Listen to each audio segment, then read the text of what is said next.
section. Hey, what's up, guys? Welcome to the show. My name is Ed Suarez, and this is Edspace. And right now, before we move on with anything, I just wanted to explain why I want to call my show Edspace. So back in 2016, I started on the radio over here, and I was like, man, there's so much limitations. We can't say all of these things that we want to say. I can't really express my mind. I got to pretend to be entertaining, and I'm not really that entertaining. So I was like, man, I want to do a podcast. So, I bought myself like a very, very basic setup. And I wanted to do a podcast. So I came up with the name Edspace. And I remember I thought about it because, holy cow, I've been complaining about not being able to share myself, but here we are and I have this opportunity now. So what I'm going to do is I'm going to, let people into my headspace, which is my Ed space. It's cheesy. Absolutely cheesy. Anyways, that is the story of how I got this name. And as I mentioned before, like I've wanted to start this podcast for so long, and it's mainly because of the fact that I have so much going on in my head, and I have so many opinions on so many different things, and I wanted to be able to talk about them or give my kind of like insight or my perspective, and then I wanted to engage with like a mass majority of people, like I'm super cool with small circle hangouts where we all just talk about these things, but I wanted to get like outside perspective, because I'm here in Guam, and I know most people that are listening to this right now is from here too. So, the lifestyle that we live, it's very much like a vacuum, and when things happen or when people experience certain things, it's mainly because of the fact that everyone else is experiencing that very same culture, and custom, and and we're kind of just caught up in this loop, and we're always hearing the same feedback over and over again, to the point when everyone kind of gets to their peak at whatever they're doing, and then that's just the best, right? That's the best on Guam. When in actuality, there's so much more perspective and style and, growth out there. And there's my dog. I think you guys can hear him, but I'm just literally in my room right now. So, but yeah, and I feel like getting an outside perspective would really help and kind of help cultivate more of a what is it called, widespread kind of mindset. I don't like getting stuck in a vacuum, and then the best is whatever's here and whatever's in front of me, and it's been the best for like 15 years. You know what I mean?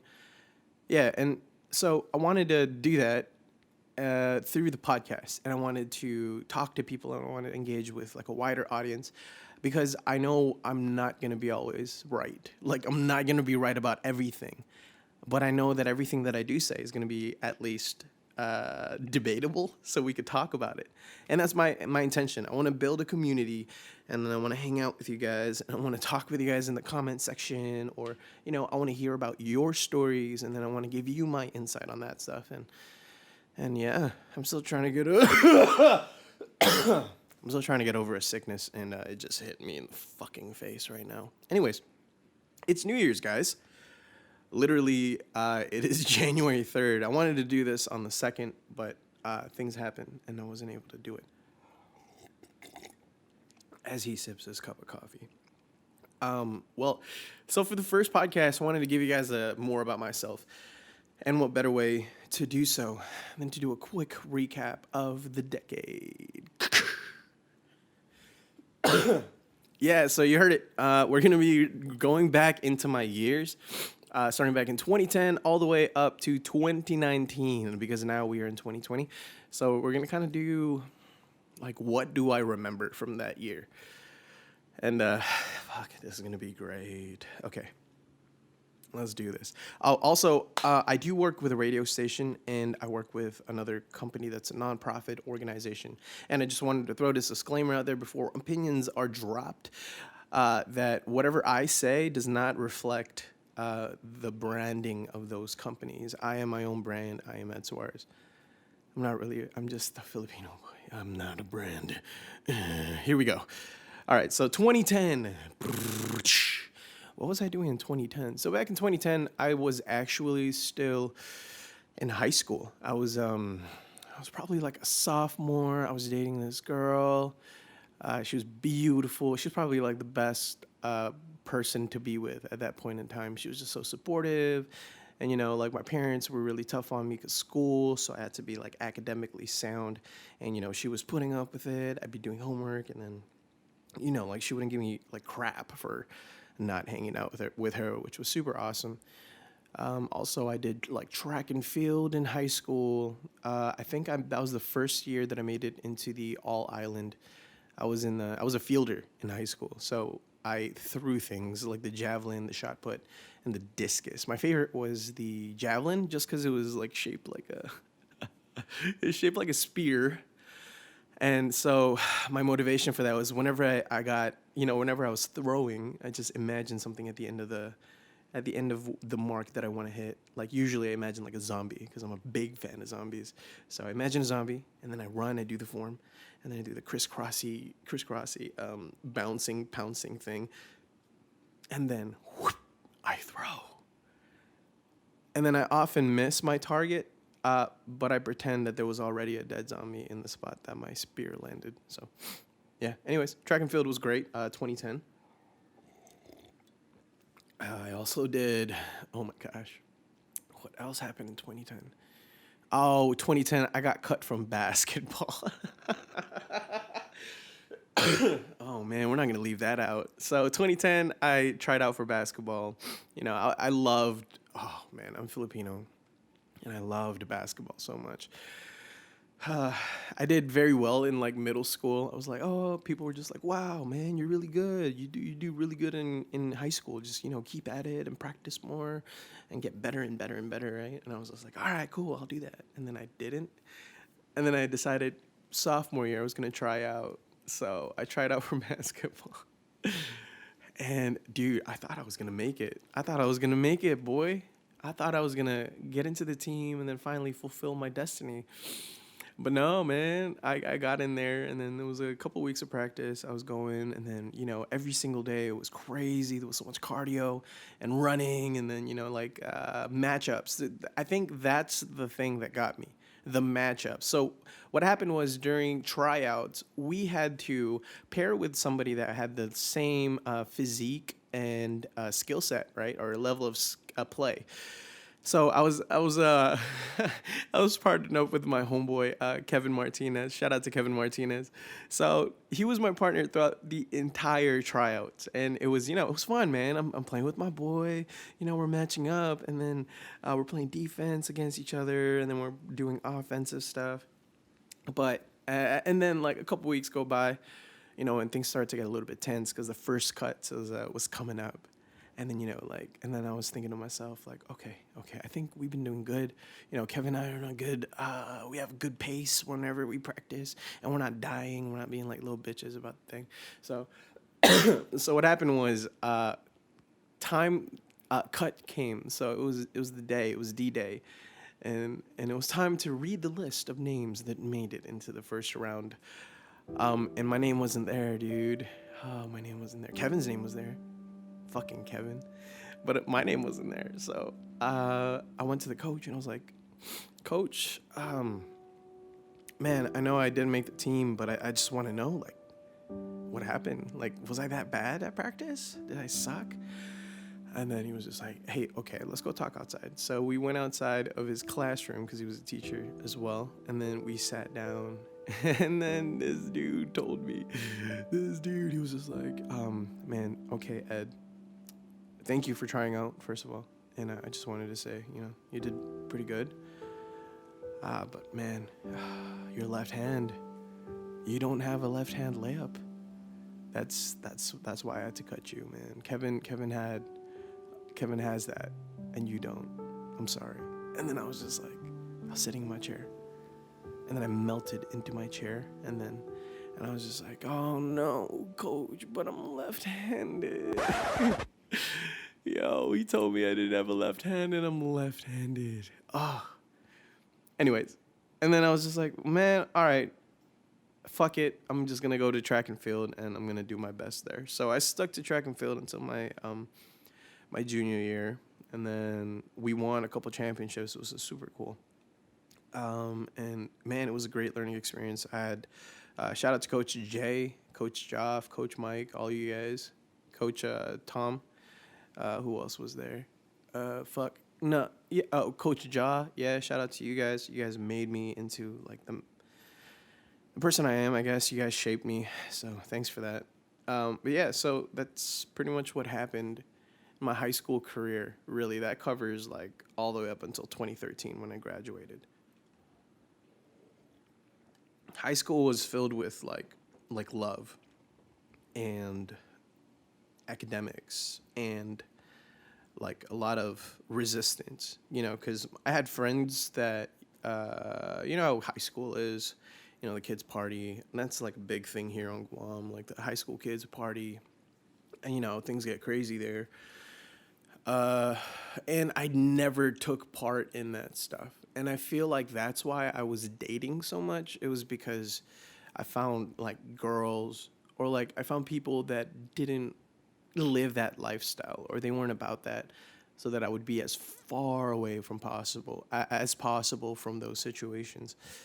So I mean that's just how it is, because that's a whole nother story, man. My brother, he used to actually be like a druggie. So so watching the stuff that he was going through as a kid, I was like around 8 years old probably when I first witnessed like the craziness.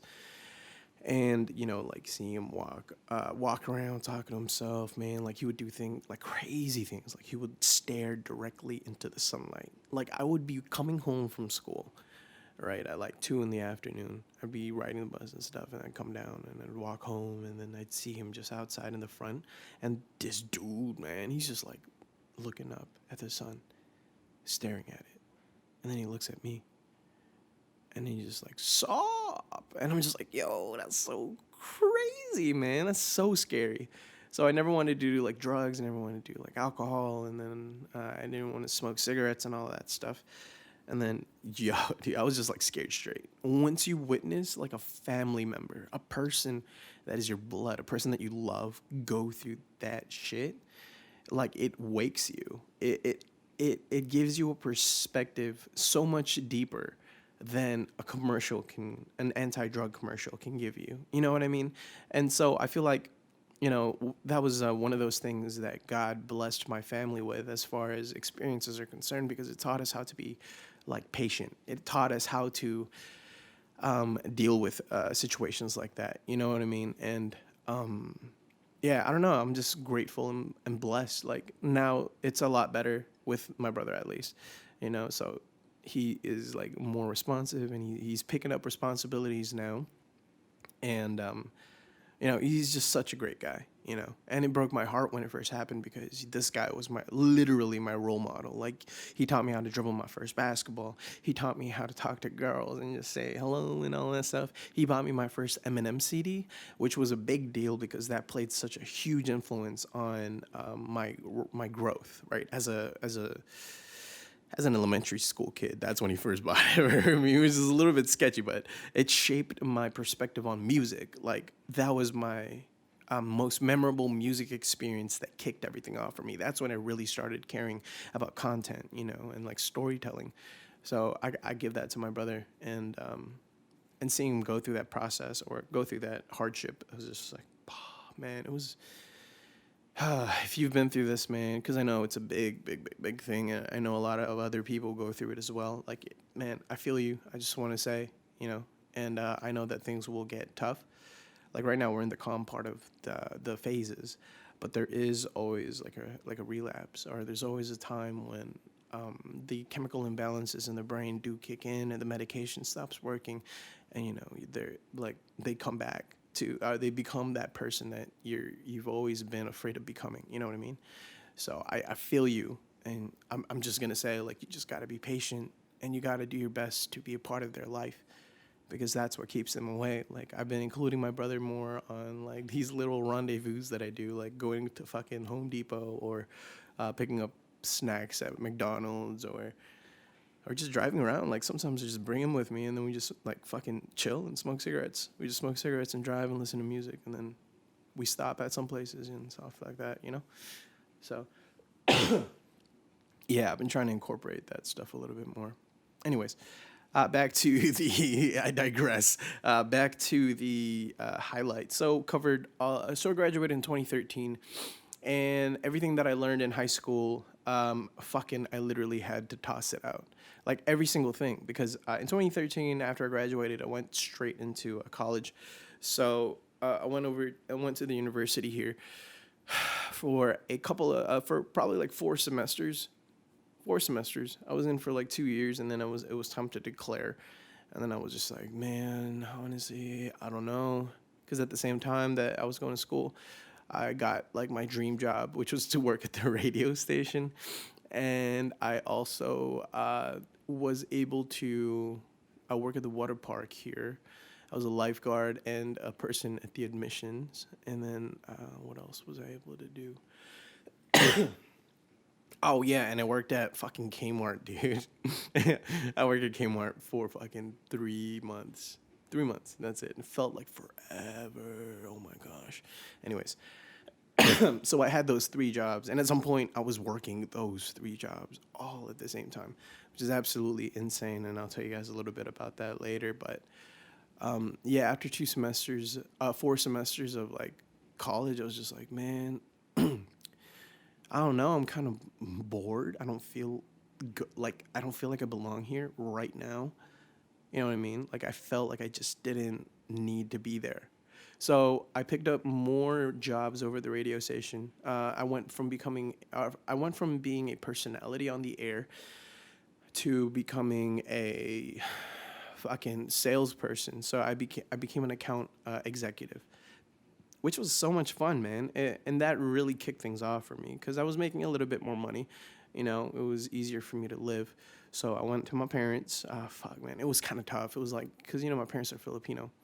And the person that I really needed to talk to about this stuff was my dad.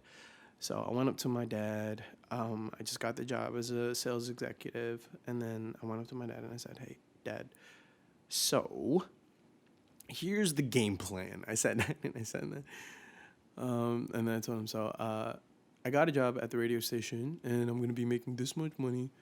And I don't think I'm going to go back to school. I want to, I want to explore this option, and then give me 6 months, and I'll try to build something. And then if it doesn't work, I promise I'll go back to school.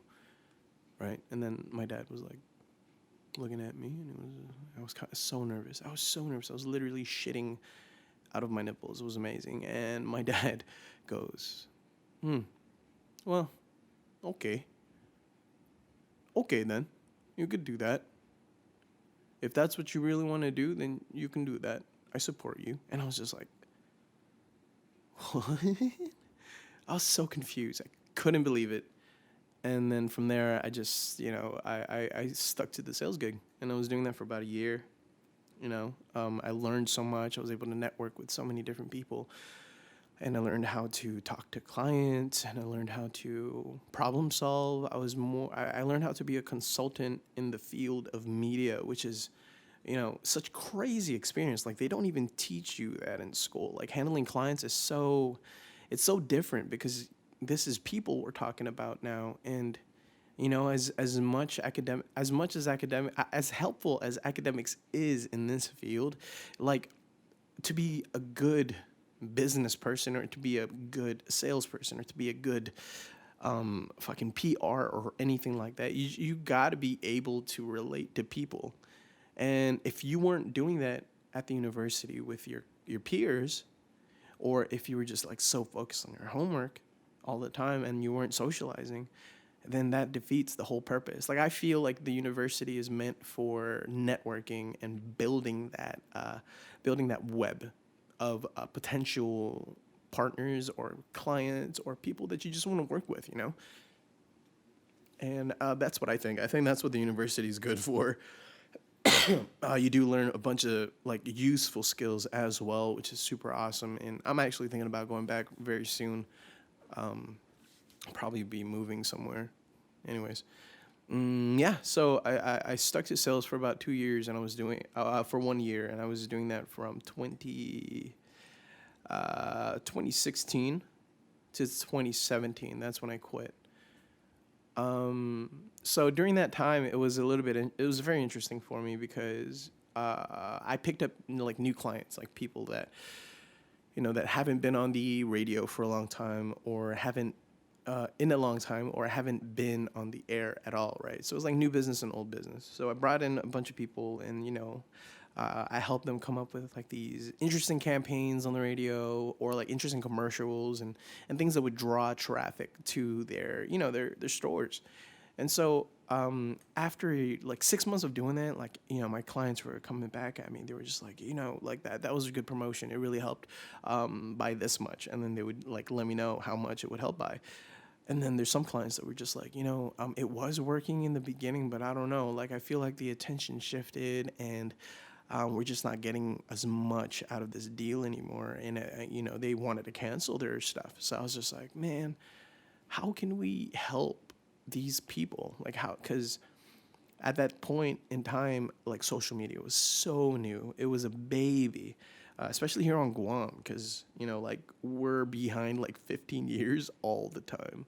Like, whatever you guys have out there in the States, we probably will get it a couple years later here.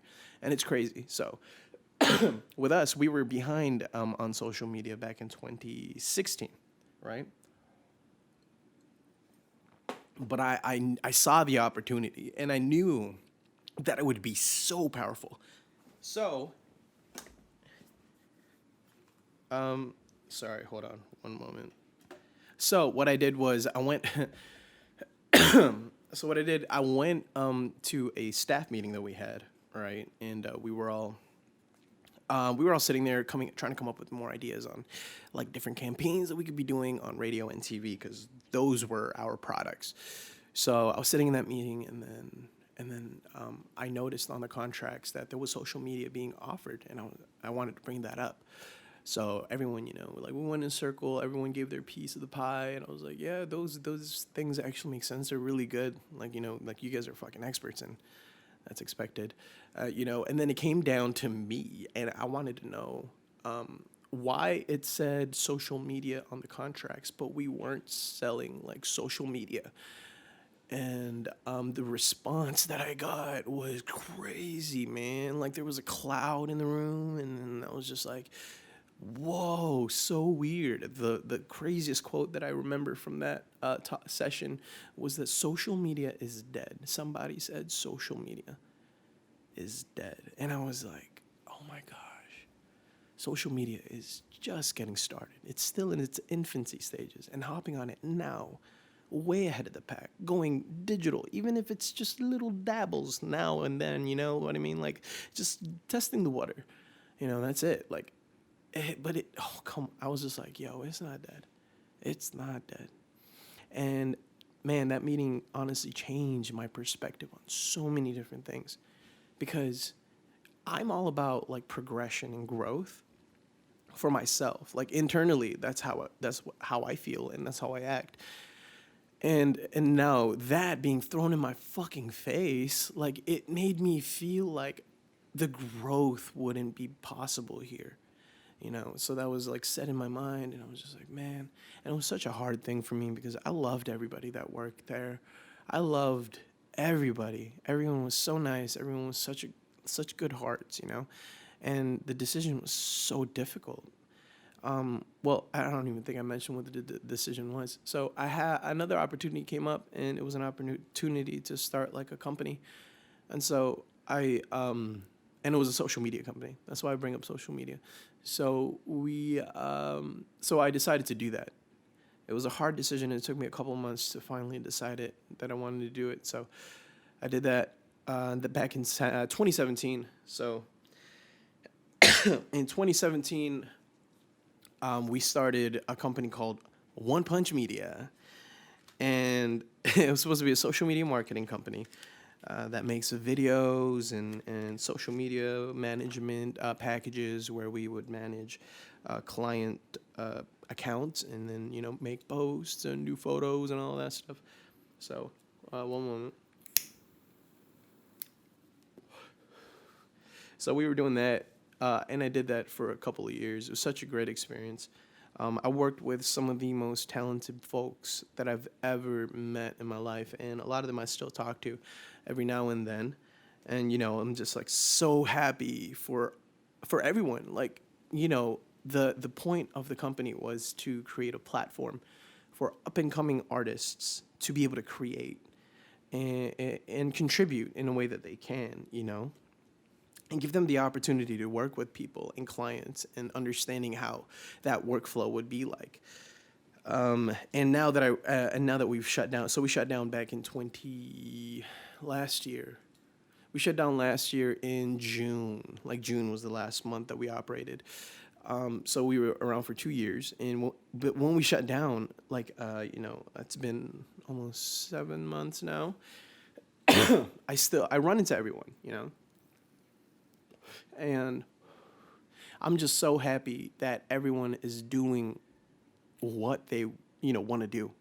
Like everyone is doing in their field. Everyone is still in their field. Everyone is still working hard in their own way. And I'm just like, it's a blessing in disguise, because that experience gave us the inspiration to continue on and be better. So that was super cool. And then that happened from 2017 to 2019. That experience was absolutely insane. There was so much like blood, sweat, and tears put into that bad boy. But it's just a learning experience. Everything is a learning experience, I think. Every single thing that you do that contributes to your experience in life is a learning experience. And I'm a firm believer in that. Like, don't tell me anything else, because I'm not going to believe you. I will debate with you hardcore. But, so that happened all the way up in 2017. 2017 to 2019. That was the One Punch Media there. That was super fun. We did, like, React videos. And it was it was so funny, because the videos we were making were React videos for Guam, and all we did was just bring in like local influencers. And the reason why we did this was so there was a reason why we took up this format. First of all, it's not that we ripped it from the React brothers, because we have the same exact template format. But we were inspired by them, because they brought together all these like people. And then everyone had such a different reaction, and we wanted to localize it by bringing local people on board. So we started doing that. And the reason why we were doing local influencers was, and then like regular cast members of people that would just keep popping on board, right? So we wanted to do local influencers because they have their own audiences. And the way social media works is, the more times your things get shared, the more opportunity you have to get engagement. And so it bumped up our organic reach by however many those individuals, reached whenever they posted. So, and it worked out. Like, it was crazy, because most of the videos were being posted like on Facebook, but then we would launch them first on YouTube. And so what we would do is we would launch it on YouTube and then post on Facebook. And then on Facebook, we would say, if you want to catch the videos earlier, go head on over to our YouTube channel and subscribe, right? Because they get the exclusive. So by doing that for like 3 or 4 months, that's how long we were doing the React show for. And it was like a bi-weekly thing. So we did that for 4 months, and our subscribership grew to 1,000. Like, we have 1,000 subscribers on One Punch on the YouTube channel, and like there's like tens of thousands of views on the videos, which is absolutely crazy. And like people would ask us about like, oh, when's the next one gonna come out? Oh, are you guys still gonna do this? Oh, what happened to it? And the truth is, things just got busy, bro. Like, it just got like super crazy. And although we all wanted to continue doing it, it was just like the time spent wasn't reasonable, and so we stopped. It was crazy, man. But I really do want to start something up like that again, in like strictly passion project. And so if you're listening to this and you're down for that type of stuff, let me know in the comment section, or hit me up with a DM, and let's talk about it. Like, I really want to kickstart something fun like that again. And yeah, the editing process was absolutely crazy. So what we would do is shoot all the reactors in one night. And there would be like, 12 reactors or like 8 to 12 reactors every single night, depending on what we were doing. So we brought them in, we shot all the way until like 2 in the morning, from like 8 p.m. to 2 in the morning.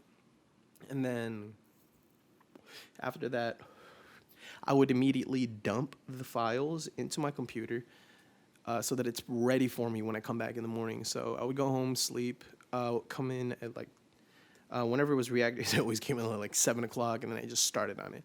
So that whole day I'd be editing, I'd be chopping up all the stuff. And at this point, it's like Friday already.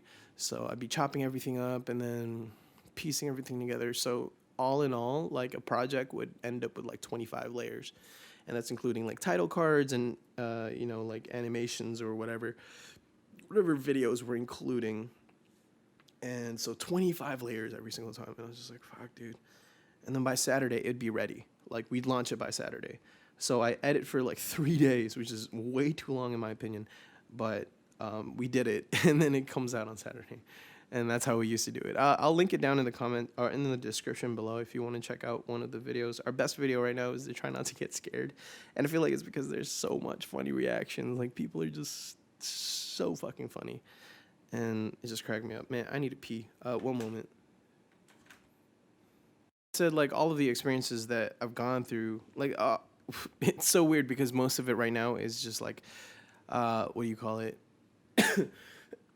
It's mostly like career type stuff. So I'm probably gonna do on the next one like love, and that's just because of the fact that I have had many many loves over those years, and like each person was a lesson, or each encounter was something that taught me how to be a better person. In general, like, so I do want to talk about that, but not here because we only have about 15 minutes left in the conversation. But yeah, once again, I just wanted to start this podcast because it's been a long time coming. I always get so caught up in my head, and I talk to myself in my car, and and I talk about all these different things.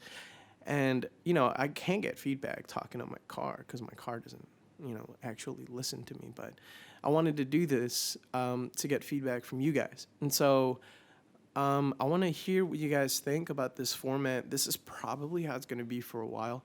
It's going to be a lot of just like talking random stories and bringing up different things. And it'll probably be like that for the first 3 episodes. And then from there, we'll, bring on some guests and we'll talk a little bit to those people. And then I'm working on trying to get video footage for this stuff. But it's kind of hard because I'm broke and I can't buy a camera that can record like a 45-minute session. So, yeah, dude, I'm sorry you have to stare at this like image forever. But yeah, I've like podcasting has always intrigued me because of the lack of filter and the freedom to just create and talk about whatever, and I love listening to stories. I love telling stories, and I love just talking, man. I've been talking for 30 minutes now, and I could keep going and going and going. But we do have to still cap it off. But thank you again. This is like Edspace. I want to call it Edspace. So welcome to my Edspace, that kind of thing. And then if you can share this with your friends, that would be amazing. Please follow me on Instagram, _Ed Suarez. And then my Facebook, I do have a Facebook page. It's Ed Suarez Vlogs, and it's the same for my Twitter. I'm not really active on Twitter or Facebook so much. I mostly post on Instagram. And if you're here and you're my friend, it's probably because we've met on Instagram. And yeah, I just want to say thank you guys. But we do have another 10 minutes, so I do want to keep going with that. Now, I want to talk a little bit about... I guess... Man, something crazy happened recently, and so I woke up this morning, and I woke up to messages about like fucking World War III, right? So I guess the leader of Iran, I don't have the full details on it, but the leader of Iran was assassinated by the U.S. And so they're trying to verify and confirm whether or not it was an actual like attack or a malicious attack on the nation.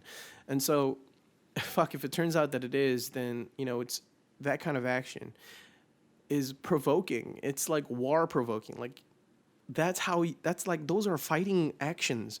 If you punch me in the face, right, that is you wanting to fight with me, and that's exactly what happened. Murdering or no, assassinating that leader. He was a fucking leader, bro. Like assassinating that leader is like saying, "Hey, we cut off the dragon head. We're gonna come at you now," or something like that. I don't know, man, but it's scary. It's fucking scary. War is no joke. But I woke up to memes. I woke up to memes about World War III. And I woke up to memes about people getting drafted. And, dude, like, this generation is so fucking disappointing, man. Like, I grew up in a time where the internet really wasn't a thing yet. And posting about things like that, like memes and shit, it was just, like, super underground.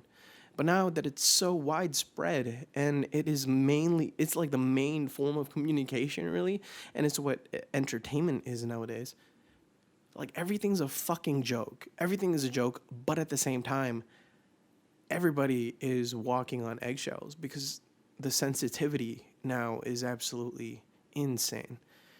And oftentimes when people post memes, it's outing like a group of people, or like a person with a personality, or it's the most inclusive culture of it. It's a contradictory. The culture now is contradictory, and it's redundant, and it's fucking irrelevant half of the time, but like super relevant, which is stupid. Like, the things that matter now is so heartbreaking because there are things going on in this world every single day that is conducive of the end of it.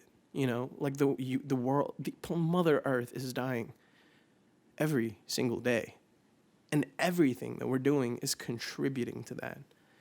And although there is a ton of people volunteering, God bless their souls, they are amazing people. Although there's a ton of people doing their best to fight it, I'm afraid it's not going to be enough. It's not going to be enough. I feel like the damage is done, and we are heading into a time where, oh man, we're in a bubble right now, and it's going to pop.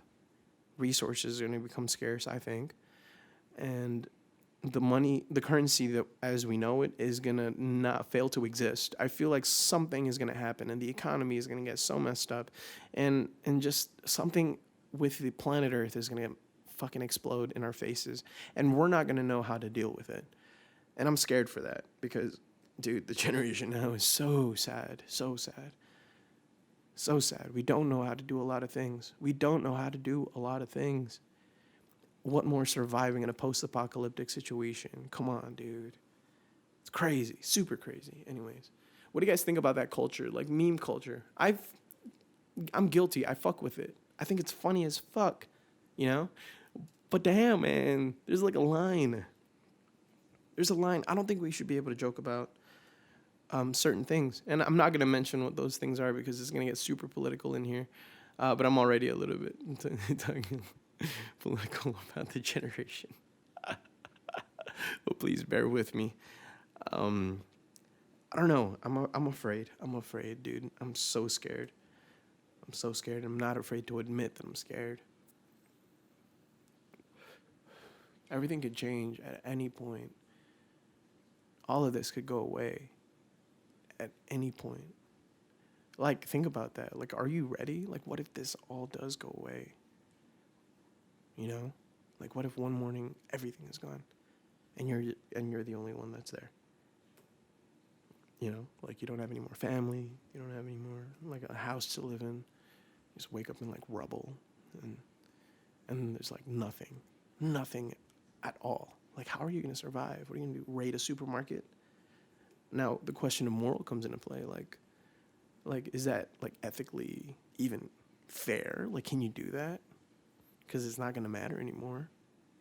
You got to survive. Like, what are you going to do? It's so crazy. That's why when I watch, like, zombie movies or anything like that, and I see these people killing each other, and I'm like, that's exactly what would happen. It'd be complete madness. Madness. Everyone's just out for themselves. Every man for themselves. The weak will die, and the strong will triumph. They're going to survive. The people that are most willing to do the craziest things will survive. And I feel like that's why it's important to get with God, yo. Like, really, let God into your life. In those situations, there's really nothing you can do but still be good. You still got to be good. And, the universe will bless you in turn. Whatever your situation may be, I think, like, you'll be taken care of. Let God into your life, guys.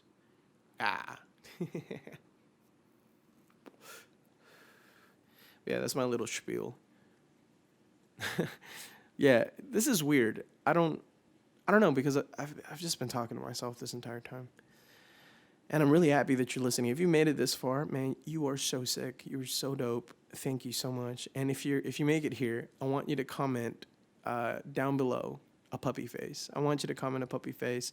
I want to know who the real ones are, and I want to know what you genuinely think about the podcast. This is literally what it's going to be. It's just going to be me ranting and talking about random things for about 45 minutes at a time. And I want to hear what you think. I want to converse with you guys, and I want to engage, and I want to be able to build this community, because that's what matters the most to me. I want to build a community, and I want to tell good stories, and I want to hear from you. So I wanted to do like this Dear Ed segment.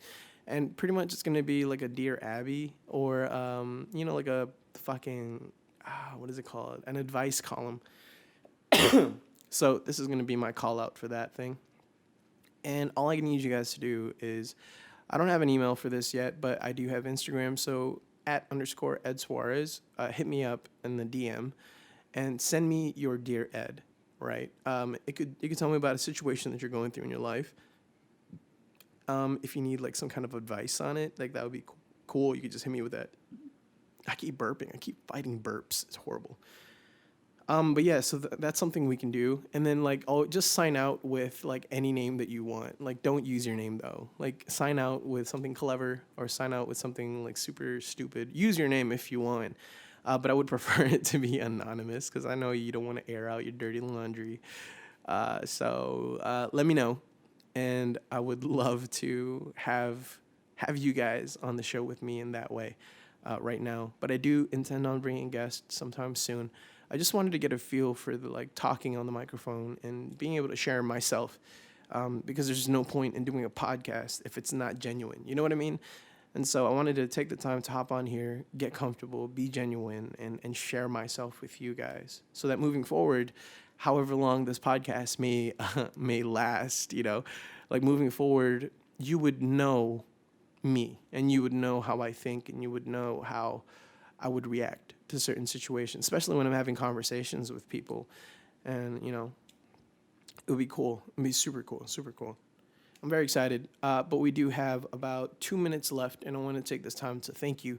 Again, you're amazing. You are super awesome, and I value your listenership. Please share this. Post it on your story. Post it on whatever social media you have. If you have BFG, people from Guam, you can post it there. MySpace me, Facebook, Zanga, Tumblr, fuck dude, everything. I'm really looking forward to getting to know you guys as well. And I'm super excited about the podcast. Once again, thank you guys for listening to Ed Space with me, Ed Suarez, and you have just been fed, my friends. I'll catch you guys on the next show.